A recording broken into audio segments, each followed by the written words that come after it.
Let's think about the trap of distraction for a moment. I'm going to start off with a sports illustration. I want you to think of a guy playing baseball and he's up at bat. And of course he wants to knock the ball out of the park, but he's so busy thinking about other things. His mind is distracted.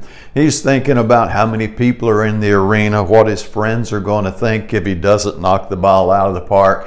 He's thinking about how it might affect his future on the team. He's even thinking about the rent that's due and got to take the kids to the soccer game after the ball game. And he's thinking about political decisions. He just got all this stuff on his mind when he really ought to be focused on just one single thing at that moment while at the plate. And we all know what that one thing is.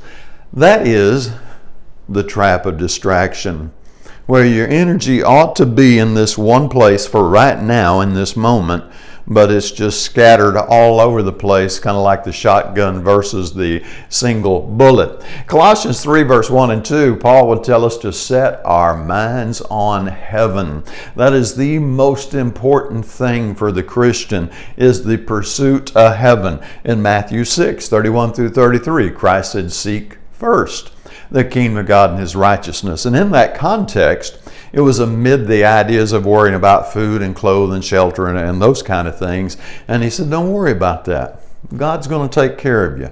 Seek first the kingdom of God. Don't get distracted by these other things. So you have responsibilities and you need to place priorities on them. What is really, really important? What is really going to make a lifelong difference, and what's going to make an eternal difference? Man, that's the big one right there. Because if you miss heaven, well, you just miss all that there is.